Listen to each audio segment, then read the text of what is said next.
Hello and a very warm welcome to all my NEET Scholars Army. Yes, so yesterday we started NEET Biolux series. We already started NEET Biolux series long back, लेकिन कल हमने start किया है class 11th का biofluid and circulation. We have already completed animal kingdom, right? So आपको already पता है कि बायोलक्ष सीरीज में हम क्या करने वाले हैं. नी एनसीईआरटी का लाइन बाय लाइन हम पढ़ने वाले हैं. उसके बाद फिर हम सारे कॉन्सेप्ट समझेंगे. मैं आपको पूरा एनसीईआरटी में ही सारी मार्किंग करवा दूंगी, नोट्स बनवा दूंगी, नेमोनिक्स दे दूंगी, ट्रिक्स लिखवा दूंगी और फिर हम लोग करेंगे एमसीक्यूज और पीवाईक्यूज. ठीक है? तो ये तो था हमारा ये हमने कल ऑलरेडी ये स्टार्ट करके ब्लड ग्रुप तक पहुंच गए थे. ब्लड ग्रुप आज मैं आपको पढ़ाने वाली हूँ. आपको मैं फटाफट से बता देती हूँ कि कल का शॉर्ट में मैं रिवीजन करवा देती हूँ. कि सबसे पहले तो हमने ये सब देख लिया था कि स्टडी ऑफ ब्लड को क्या बोलते हैं. कनेक्टिव टिश्यू होता है, पीएच कितना होता है, बॉडी वेट कितना होता है. ब्लड में लिक्विड और सॉलिड होता है. लिक्विड में प्लाज्मा होता है, सॉलिड में डब्ल्यूबीसी, आरबीसी और प्लेटलेट्स होता है. उनके नंबर्स हमने देख लिए थे. उसके बाद फिर हमने ये देखा था कि कौन से ऑर्गेनिजम्स में कौन सा वे ऑफ सर्कुलेशन होता है, किस तरह से लोग मतलब जैसे स्पॉन्जेस हो गए, सिलेंट्रेटा, और हम लोगों में क्या होता है ये हमने देखा था. फिर ब्लड को हमने पढ़ना स्टार्ट किया था. ब्लड में हमने प्लाज्मा पढ़ा था.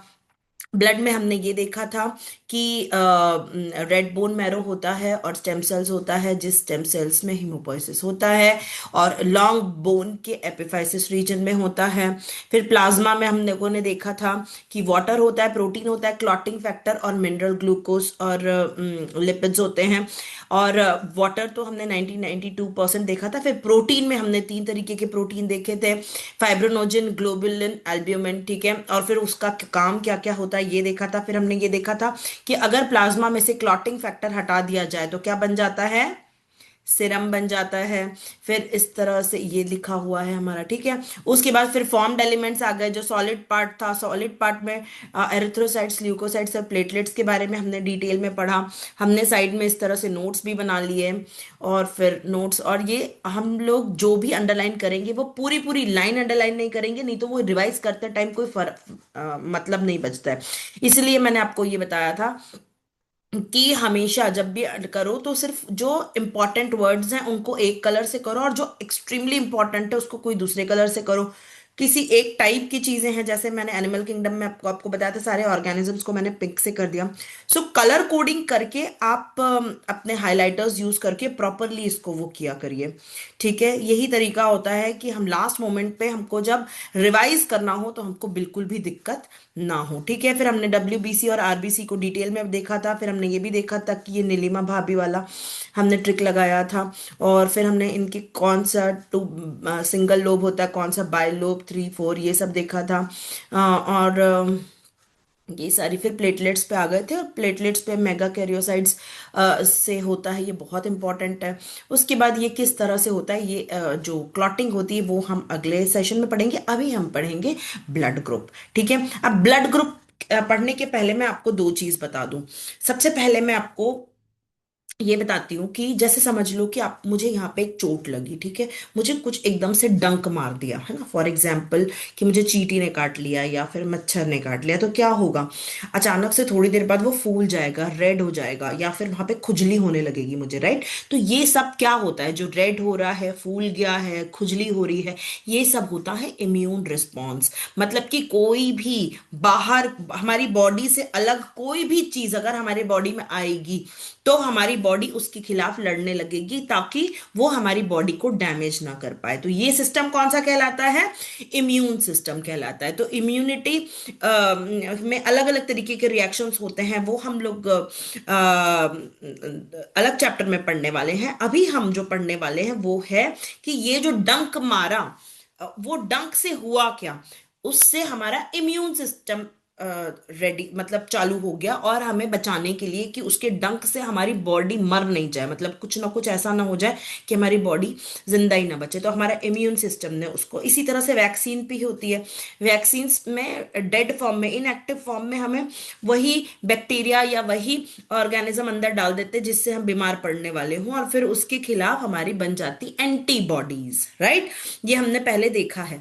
अब हम इसको इधर समझते हैं, ये ब्लड ग्रुप में ये किस तरह से काम करता है, ठीक है। तो जैसे जो डंक मारा ना, जो फॉरेन बॉडी हमारे बॉडी में आई, जिसकी वजह से इम्यून रिस्पॉन्स जनरेट हुआ, उसको कहते हैं एंटीजन, ठीक है। एंटीजन जो हमारी इम्यून सिस्टम को एक्टिवेट कर दे, उसको कहते हैं एंटीजन। और जो उसके खिलाफ, उसको खत्म करने, एंटीजन को खत्म करने के लिए जो हमारी बॉडी बनाती है, उसको कहते हैं एंटीबॉडीज, ठीक है। अब ये पूरा बहुत ही, immunology is a very very good subject, इसमें बहुत डिटेल में चीजें होती है, लेकिन आपके नॉलेज के लिए एक्चुअली मैं बहुत खो जाती हूँ वो पढ़ाते पढ़ाते, मैं बहुत डेप्थ में नहीं पढ़ाना चाहती, आपको नीट लेवल का ही पढ़ना है। तो एंटीबॉडीज क्या होता है? प्रोटीन प्रोड्यूस्ड इन प्लाज्मा, याद है प्लाज्मा में बन रहा था ये, इन रिस्पॉन्स टू एंटीजन। जब भी कोई भी एंटीजन अंदर आया, कोई बैक्टीरिया अंदर घुसा या कुछ भी हमारी बॉडी में गया, तो फटाफट से एंटीजन बनने लग जाता है, ठीक है। तो अभी ब्लड ग्रुपिंग में एंटीजन एंटीबॉडी का कॉन्सेप्ट है, इसीलिए मैंने आपको ये पढ़ाया, ठीक है। मैं फटाफट से एक बार पढ़ देती हूं, फिर मैं आगे समझाती चलूंगी, ठीक है, ताकि एनसीईआरटी का एक वर्ड भी हमारा मिस ना हो, ठीक है। Blood group, as you know, blood of human beings differ in certain aspects through though it appears to be similar, ठीक है। ब्लड सबका रेड ही दिखता है, अगर निकालेंगे तो डार्क होगा, लाइट होगा, जितना हीमोग्लोबिन होगा उस हिसाब से होगा, तो दिखता तो एक जैसा है, लेकिन वो अलग होता है। क्या अलग होता है वो हम पढ़ने वाले हैं इस सेक्शन में। Various types of grouping of blood has been done. Two such grouping, A, B, O and RH are widely used for all over the world, ठीक है। और हम लोग दो तरीके की ग्रुपिंग, मतलब क्या होता है कि किसी के अंदर कोई ब्लड है, बोलते हैं ना A positive, A negative, B positive, B negative, A B positive, O positive, O negative, तो ये क्या होता है वो हम इसमें पढ़ने वाले हैं, ठीक है। अब A B O blood grouping, इसमें क्या होता है कि ABO grouping is based on presence और absence of two surface antigen. Antigen क्या था? जो हमारी बॉडी में एंटीबॉडीज बनाता है एंटीजन को खत्म करने के लिए, फॉरेन बॉडी हो गई, समझ लीजिए, ठीक है। तो एंटीजन जो होता है उसका प्रेजेंस या absence on the surface of RBC को कहते हैं के हिसाब से बनता है अपना एबीओ ब्लड ग्रुपिंग, ठीक है। ABO blood grouping is based on the presence or absence of two surface antigen chemical antigen क्या है? chemicals that induce immune response, ये मैं आपको ऑलरेडी बता चुकी हूं। On RBC namely A and B, दो तरीके के एंटीजन होते हैं जो आरबीसी के ऊपर होते हैं, या तो वो प्रेजेंट होगा या वो एब्सेंट होगा। अगर प्रेजेंट होगा तो ए बोलेंगे, एब्सेंट हुआ तो ए नेगेटिव बोलेंगे। अगर बी प्रेजेंट हुआ तो बी बोलेंगे, बी पॉजिटिव, पॉजिटिव अभी नेगेटिव नहीं है, नेगेटिव मैं बताऊंगी, वो आरएच ग्रुप के हिसाब से होता है, ठीक है। तो ए है तो ए रहेगा, बी है तो बी रहेगा, अगर दोनों ही नहीं है तो ओ रहेगा, ठीक है। तो प्रेजेंस और एब्सेंस के बेसिस पे A B O blood grouping होती है, ठीक है। और कहां होता है? आरबीसी के ऊपर होता है। और ए और बी क्या होता है? एंटीजन होता है, ठीक है। Similarly the plasma of different individual contains two natural antibodies, proteins produces in response to antigen. जैसे ही एंटीजन आएगा तो एंटीबॉडीज प्रोड्यूस होगी, यहां हमने अलग से लिख लिया है, ठीक है। एंटीजन क्या होता है? आरबीसी के ऊपर प्रेजेंट होता है, ए और बी। अब एंटीबॉडीज क्या होती है? जैसे ही अगर कोई गलत एंटीजन हमारे अंदर आ गया तो फिर एंटीबॉडी बनने लग जाती है उसके रिस्पॉन्स में, ठीक है। Distribution of antigen and antibodies in 4 groups of blood is A B, A B and O. यानी कि अगर ए प्रेजेंट है तो ए बोलेंगे, बी प्रेजेंट है तो बी बोलेंगे, दोनों प्रेजेंट है तो ए बी बोलेंगे, दोनों एब्सेंट है तो ओ बोलेंगे, ठीक है। Any blood cannot be used. The blood of the donor has to be carefully matched with the blood of the recipient before any blood transfusion to avoid severe problems of clamping and destruction of RBC. ठीक है, ठीक है। तो अभी ये क्या होता है कि आपने देखा होगा ना कि अरे हम जिसका एक्सीडेंट हुआ है वो ए पॉजिटिव था, तो ए पॉजिटिव वाला ही चाहिए हमें। फिर अगर ओ ओ वाला आ गया तो प्रॉब्लम हो जाएगी, वो नहीं, ओ वाले से तो ले लेगा, लेकिन बी वाला आ गया तो वो नहीं ले पाएगा। तो वो ही हम इसमें पढ़ने वाले हैं, ठीक है। क्या होता है कि गलत अगर आ गया तो अंदर एंटीबॉडीज बनने लगती हैं और जो आया है उसको खत्म कर देती हैं, तो ब्लड चढ़ाने का कोई मतलब नहीं निकलता है। अब इसको हम अच्छे से समझेंगे इस टेबल के थ्रू, ठीक है। The donors compatibility is also shown in 15.1, ठीक है। अब देखो ब्लड ग्रुप क्या है, अगर ए है तो उसके अंदर एंटीजन कौन सा होगा, ए होगा। बी है तो बी एंटीजन, मतलब आरबीसी के सरफेस के ऊपर लगा हुआ है ये, ठीक है। ए बी है यानी कि दोनों एंटीजन प्रेजेंट है। अगर दोनों ही नहीं है तो निल हो जाएगा, यानी कुछ भी नहीं है, ना ए है ना बी है, आरबीसी के ऊपर कुछ भी नहीं है, ठीक है। अब जब भी अगर मेरे को ब्लड की जरूरत है और मेरे अंदर ब्लड डाला गया तो मेरे अंदर एंटीबॉडीज बनेंगी। अगर मेरा ब्लड ए पॉजिटिव है तो अगर बी डाल दिया तो एंटीबॉडीज बनने लगेंगी, ठीक है। तो क्या होता है कि अगर मेरे अंदर अगर ए है और अगर मेरे अंदर बी डाल दिया गया, मेरे अंदर जो एंटीबॉडीज रहेगी वो बी के खिलाफ रहेगी, क्योंकि ए को तो वो अपना मानती है, क्योंकि वो पूरा ब्लड मेरा ए से भरा हुआ है। लेकिन जैसे ही बी आएगा तो उसके अंदर एंटीबॉडीज रहेंगी बी के लिए, ठीक है। अगर बी है मेरे अंदर तो उसके लिए उसके एंटीबॉडीज किसके खिलाफ बनेगी, ए के खिलाफ बनेगी। मतलब कि मैं तो पूरी ए बी से भरी हुई हूं, अगर मेरे अंदर ए आएगा तो एंटीबॉडीज बनेगी, ठीक है। तो ये समझ में आ गया, जस्ट उल्टा होता है। एंटीजन अगर ए है तो एंटीबॉडी बी के लिए बनेगी, क्योंकि वो उसके लिए फॉरेन मटेरियल हो गया।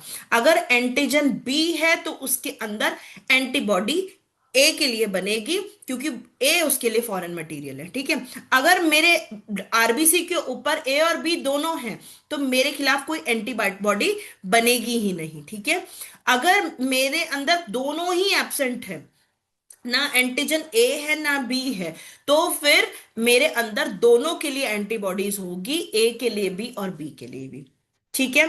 बनेगी मतलब जब आएगा तब बनेगी, ऐसा नहीं है कि वो अंदर होती है, ठीक है। अब डोनर्स ग्रुप क्या क्या हो सकते हैं। अब अगर मुझे ब्लड चाहिए और अगर मेरा मेरा ए है ब्लड ग्रुप, तो मुझे कौन कौन दे सकता है, ए वाला तो दे ही सकता है और ओ वाला भी दे सकता है, क्योंकि ओ के खिलाफ कोई एंटीबॉडी नहीं बनती है, ठीक है। हो गया। अगर मेरा बी है तो मेरे मेरे को बी वाला दे सकता है और ओ वाला दे सकता है, क्योंकि ओ के पास भी कोई एंटीबॉडी नहीं है, ठीक है। अब ए बी है अगर मेरा, तो मेरे को ए बी वाला भी दे सकता है, ए वाला भी दे सकता है, बी वाला भी दे सकता है, ओ वाला भी दे सकता है। क्यों? क्योंकि मेरे अंदर एंटीबॉडीज बनेंगी नहीं, क्योंकि सब चीज से फेमिलियर है मेरा बॉडी, तो मुझे कोई भी दे सकता है, ठीक है। और अगर मेरा ओ है तो मुझे कोई भी नहीं दे सकता है, किसी ओ ही वाला दे सकता है बस, और कोई भी नहीं दे सकता है। इसीलिए आपने हमेशा सुना होगा कि ए बी ब्लड ग्रुप वाला सबसे ले सकता है, इसलिए सबसे रिसीव कर सकता है, तो वो यूनिवर्सल रेसिपिएंट होता है। और जो ओ ग्रुप वाला रहता है वो सिर्फ दे सकता है सबको, तो वो यूनिवर्सल डोनर होता है, ठीक है। तो ये आपको क्लियर हो गया, यूनिवर्सल डोनर और यूनिवर्सल एक्सेप्टर। बात समझ में आ गई।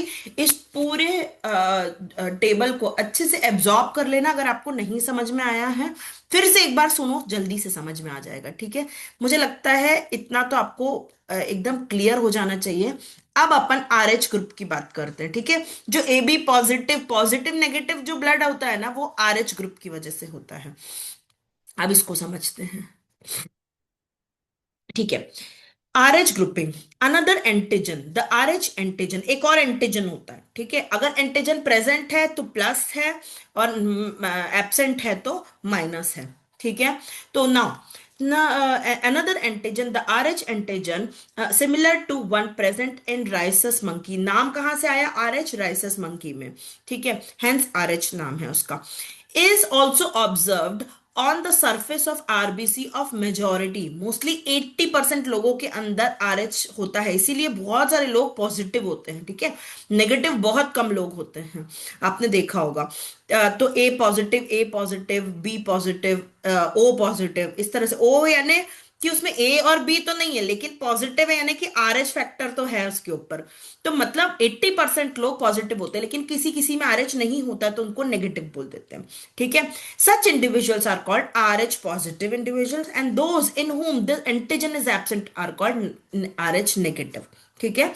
N R H negative person if expose to R H positive blood will, of course, अगर आर एच एंटीजन, एंटीजन क्या काम है कि वो एंटीबॉडी प्रोड्यूस करता है। अगर एंटीजन है यानी कि आरएच फैक्टर है, यानी कि आरएच पॉजिटिव है, तो अगर वो किसी ऐसे के अंदर डाल देंगे जिसके अंदर आरएच नहीं है, तो वो एंटीबॉडी बनाएगा और उसको खत्म कर देगा। तो इसीलिए क्या कहा गया है, an Rh negative person if exposed to Rh positive blood will form specific antibodies against Rh antigen, ठीक है, एंटीबॉडी बनाने लगेगा। therefore Rh group should also be matched before transfusion, कभी भी किसी को ब्लड देना हो तो Rh ग्रुप को भी देखना पड़ता है। तो ए बी को देखना पड़ेगा और Rh को देखना पड़ेगा, इसलिए उसका ब्लड ग्रुप हमें पता होना चाहिए, ठीक है। अब एक बहुत इंपॉर्टेंट इसमें वो आता है कॉन्सेप्ट, जिसको बोलते हैं एरिथ्रोब्लास्टोसिस फिटालिस, ठीक है। ये होता है एरिथ्रोब्लास्टोसिस फिटालिस, इसको मैं बताती हूँ आपको क्या होता है। मैं एक बार पढ़ देती हूँ फिर मैं आपको समझाती हूँ, ठीक है। इसमें क्या होता है, अ स्पेशल केस ऑफ, ये बहुत इंपॉर्टेंट है तो please listen carefully, okay. A special case of R H incompatibility यानी आर एच मिसमैचिंग, ठीक है, has been observed between Rh negative blood of pregnant mother with Rh positive blood of fetus, ठीक है। अगर बच्चा जो है वो RH पॉजिटिव है और मम्मी जो है वो RH नेगेटिव है, ठीक है, तो फिर जो फीटस है उसके अंदर तो एंटीजन है। तो क्या होता है कि क्योंकि फीटस तो अंदर प्लासेंटा के अंदर होता है तो वो कोई दिक्कत नहीं देगा, लेकिन क्या होगा, डिलीवरी के टाइम पे ब्लड मिक्स हो सकता है ना। तो जब डिलीवर होगा तब ब्लड मिक्स होगा तो आरएच पॉजिटिव ब्लड मदर के अंदर, मतलब मदर नेगेटिव है यानी कि उसके अंदर आरएच फैक्टर नहीं है। अब अगर वो मिक्स हुआ तो प्रॉब्लम क्या होती है कि जैसे ही वो आरएच फैक्टर का मिक्स होता है तो एंटीजन के खिलाफ बनने लगता है एंटीबॉडीज इसके मदर के अंदर। अब क्या होता है, बॉडी के अंदर एंटीबॉडी बन के रेडी हो गई है। अब अगली बार जब बच्चा होगा ना तो there is a full possibility कि अगर वो नेगेटिव है तो उसके उसके अंदर इसके खिलाफ अगर वो पॉजिटिव है, बच्चा जो है वो आरएच पॉजिटिव है, उसके अंदर उसकी डेथ होने की संभावना बहुत बढ़ जाती है, क्योंकि जो मदर है उसके अंदर उस आरएच के खिलाफ एंटीबॉडीज बन चुकी है। बात समझ में आई? देखो, मदर है आरएच नेगेटिव, आरएच नेगेटिव यानी कि उसके अंदर आरएच फैक्टर नहीं है। अब जब बच्चा होगा वो पॉजिटिव है समझ लो, क्योंकि पापा की वजह से उसके अंदर आया है पॉजिटिव, ठीक है, आरएच फैक्टर। तो क्योंकि उसके अंदर आरएच फैक्टर है और जब डिलीवरी हुई तो ब्लड मिक्स हुआ, तो ब्लड जब जैसे ही मदर के ब्लड ने देखा कि अरे ये तो आरएच पॉजिटिव, ये आरएच क्या चीज है, चलो इसके खिलाफ एंटीबॉडी बनाए, तो एंटीबॉडी बना के बॉडी के अंदर तो रिजर्व हो गई एंटीबॉडी मदर की। अब बच्चा हो गया, बच्चा बड़ा हो गया, फिर दूसरा प्लान किया। जैसे ही दूसरा प्लान किया तो फिर से पापा का जो ब्लड है उसकी वजह से आरएच पॉजिटिव बच्चा है अंदर। अब वो छोटा सा है। अब क्या हो रहा है कि उसके अंदर जो ब्लड बन रहा है वो आरएच पॉजिटिव बन रहा है, लेकिन मदर जो है, अगर उसका इसका इनका ब्लड आपस में एक्सपोज होता है तो मदर के अंदर एंटीबॉडीज हैं किसके खिलाफ, पॉजिटिव, आरएच पॉजिटिव के खिलाफ।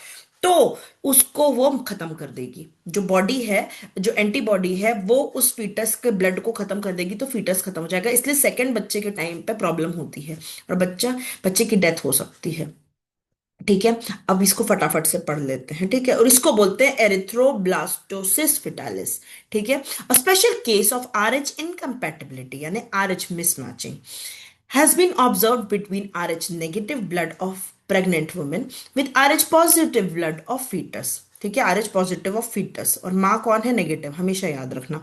अभी यहाँ पे आर एच नेगेटिव है, ऐसे तो माँ बहुत पॉजिटिव होती है, लेकिन यहाँ पे आर एच नेगेटिव है। किसमें, एरिथ्रोब्लास्टोसिस फिटालिस। ठीक है, R H negative of the fetus do not get exposed to RH negative blood of the mother in the first pregnancy as the two bloods are separated by placenta। अब क्योंकि pregnancy के time पे तो कोई दिक्कत हुई नहीं, लेकिन however during